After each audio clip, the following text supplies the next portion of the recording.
Hello and welcome. My name is Jess, and you're listening to Legaltini, a dynamic, hopefully insightful, and somewhat entertaining podcast documenting my experience getting into law school and following my story in the years to come. I'm so glad you're here, and I'm very excited to share what I have to share with you. So grab your Legaltini and let's take a sip.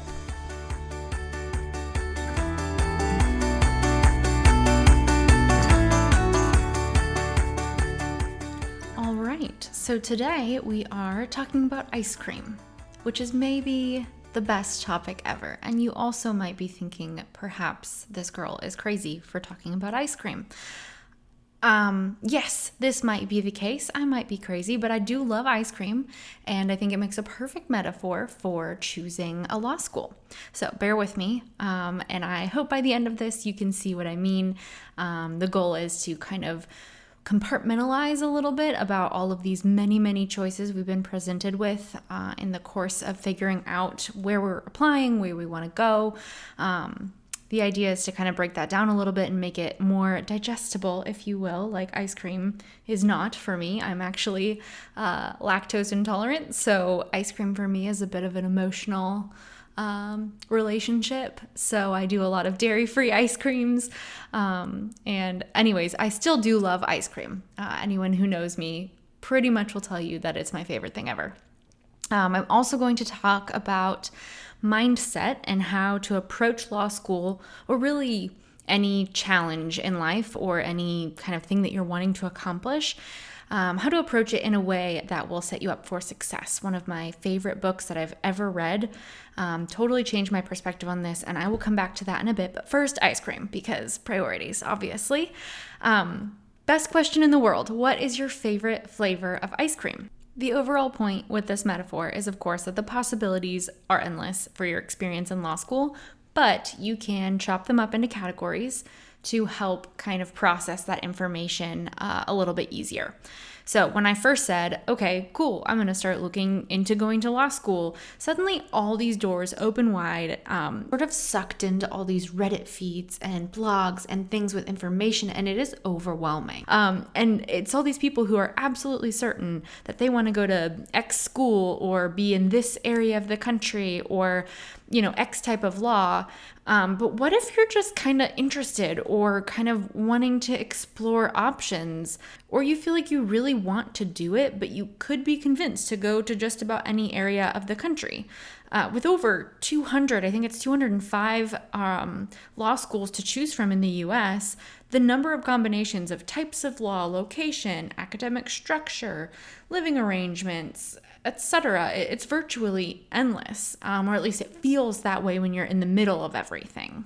I remember feeling just really overwhelmed by kind of small minutia, like little details. I couldn't figure out what backpacks everybody was using in law school, and I just felt like, how am I ever going to succeed in law school if I don't have the right backpack, or if I don't know what the most effective way is? I mean, am I bringing all my books with me every day? A lot of the most recent resources that I've been able to find have been, people who have been in law school during COVID, which is, law school at home, basically. So just not really knowing those details and feeling really defeated without feeling like I can see the whole picture.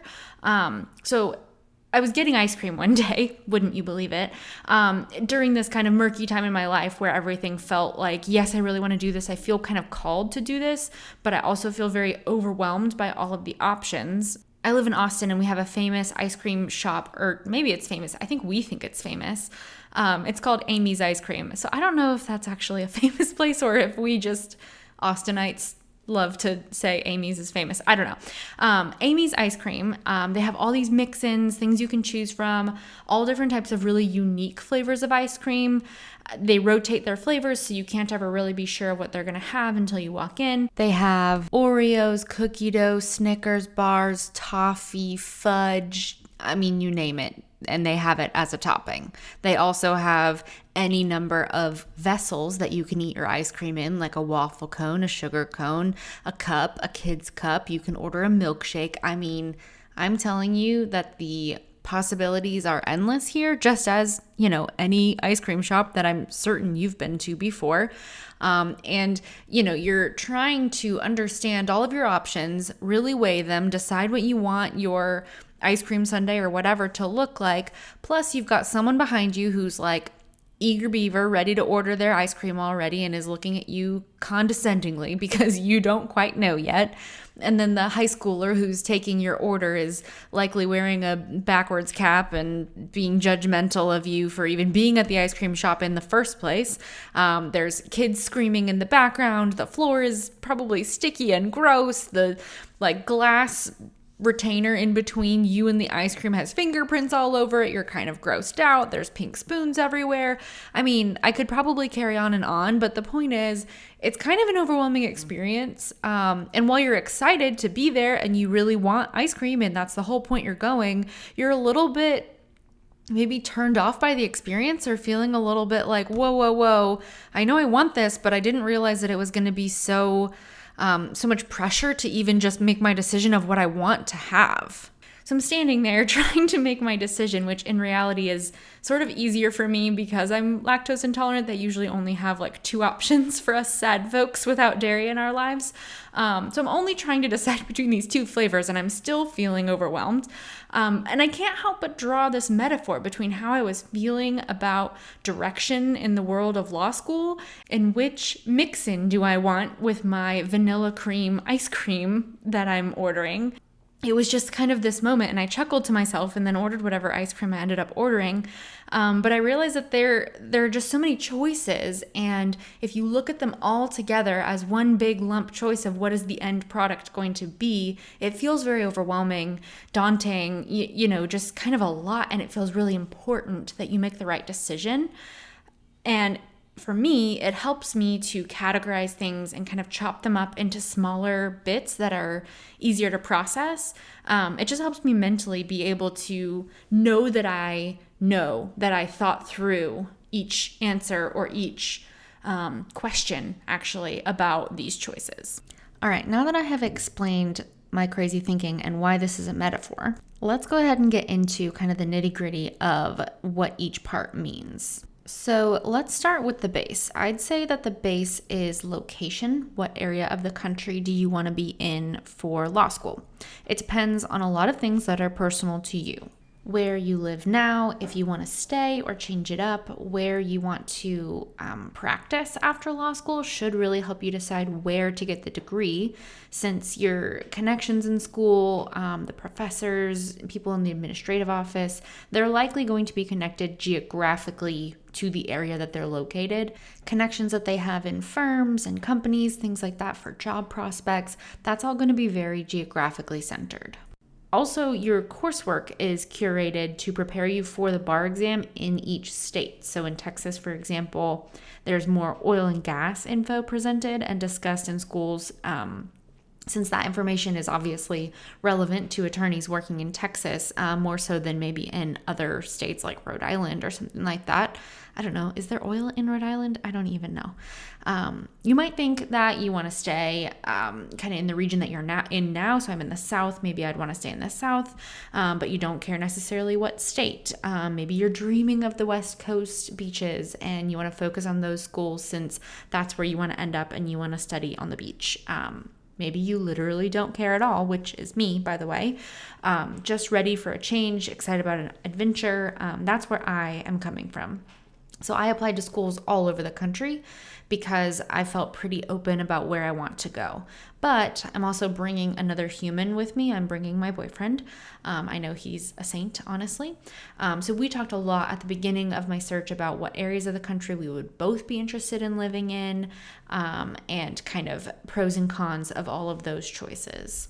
And obviously that is a bit of a different beginning or approach than some people will have. Not everyone is like moving across the country with someone or even dating anyone when they enter law school. And so that is definitely something that I will be talking about as I go along, just because I think it's a really interesting and kind of fascinating part of this when you're throwing yourself at something really challenging and you know that it's going to really affect your lifestyle and your day-to-day and kind of how how you operate as a person, I think it's really important to bring that person along with you and not just let them feel kind of abandoned or like they're a back burner option, but while still really focusing on what you're doing in the task at hand. I think that my experience in healthcare is really going to help me in that area because I've come from a job where I am really dedicated to work and working long hours and really kind of focused on that, but have been able to maintain a great relationship at the same time. And so I just think it's something that's really important to think about. A relationship that is struggling without the pressures of law school will likely continue to struggle, if not might buckle.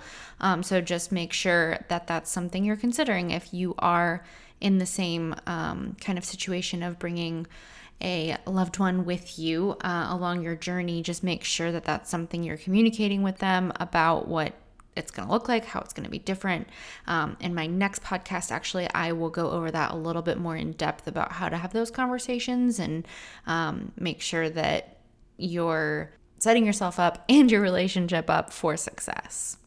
The next category of ice cream is obviously the flavor, and everyone's got their preference. I personally love a more simple base flavor and then exciting toppings on top. Other people, they have different opinions, and I suppose we're all entitled to those, whether it's a favorite flavor or don't you dare serve me that flavor, whatever it is.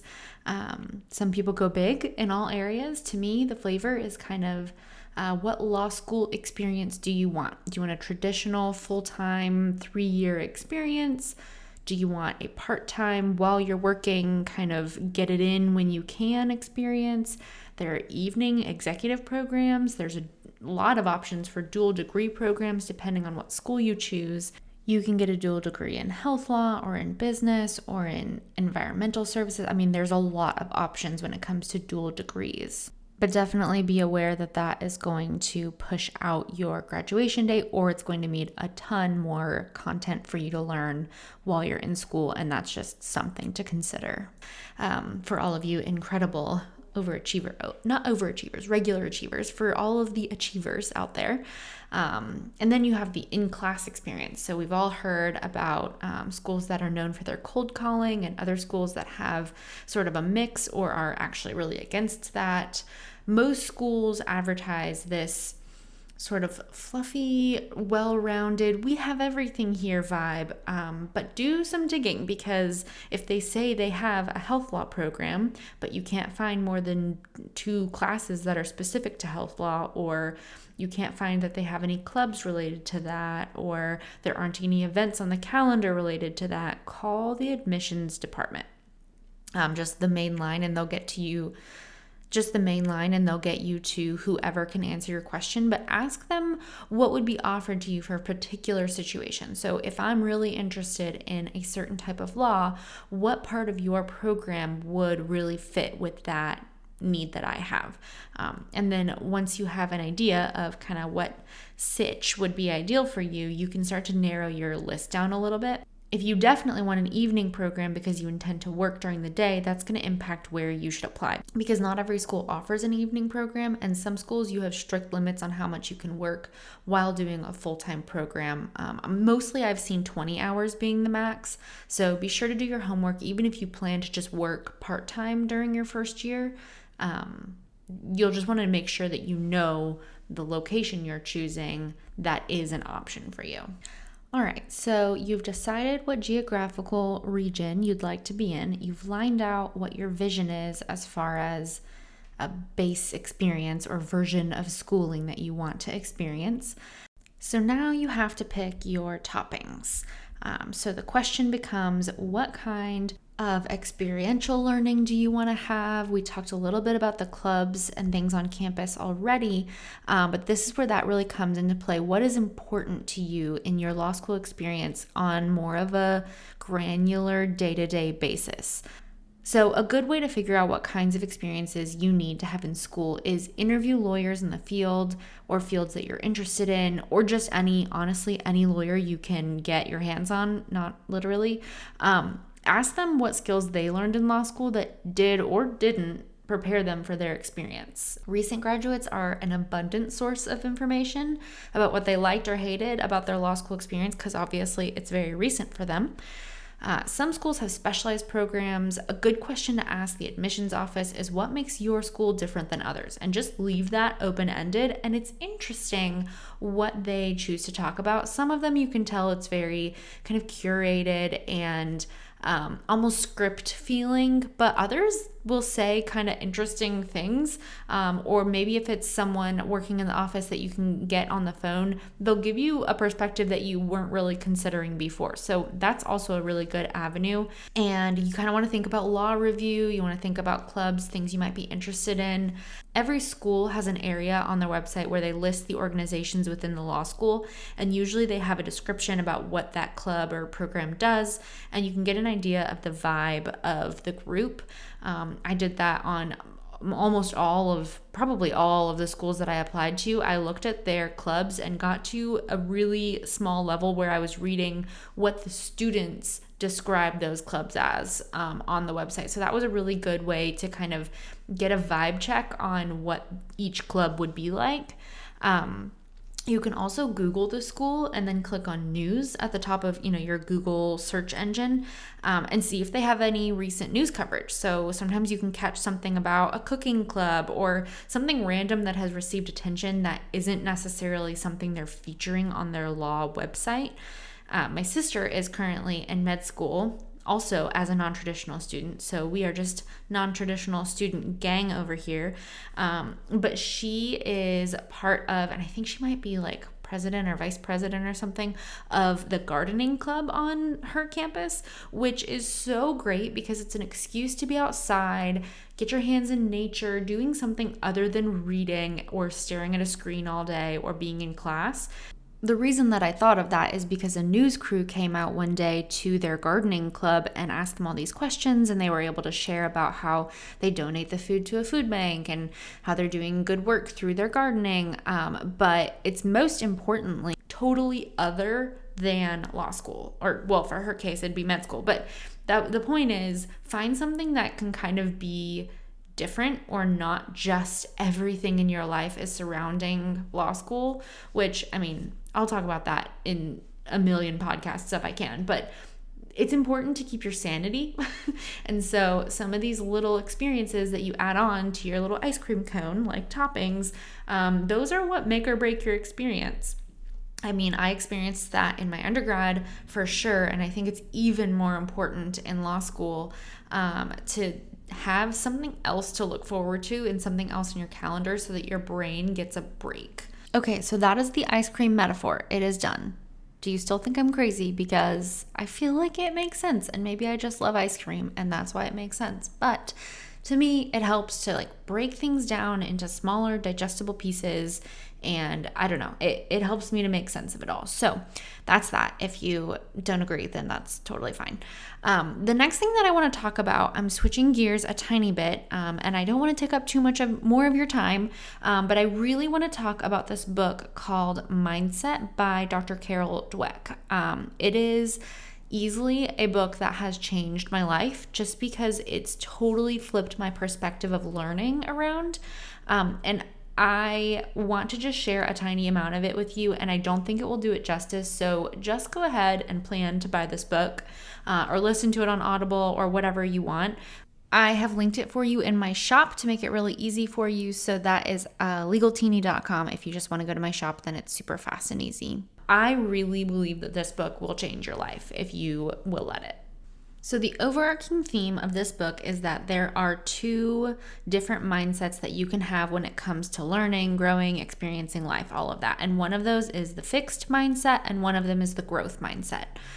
So the fixed mindset says basically that I have a set amount or predetermined almost characteristics that define me, and those are the parameters within which I live. So you can think back to, when you're in elementary school and maybe you are naturally really good at math. Okay, now you're a math person, and so that just becomes how you are. Or maybe you're terrible at math and so you are not a math person. but maybe you excel pretty easily in English or language arts or something else, or maybe even art class or athletics or something. Like whatever your natural talents kind of seem to be, you get pegged or boxed up inside this characteristic, and it's unlikely that you're going to be good at science if you're the quarterback of your high school football team. That kind of a mindset where you're a fixed person, you can only kind of sit in one box at a time.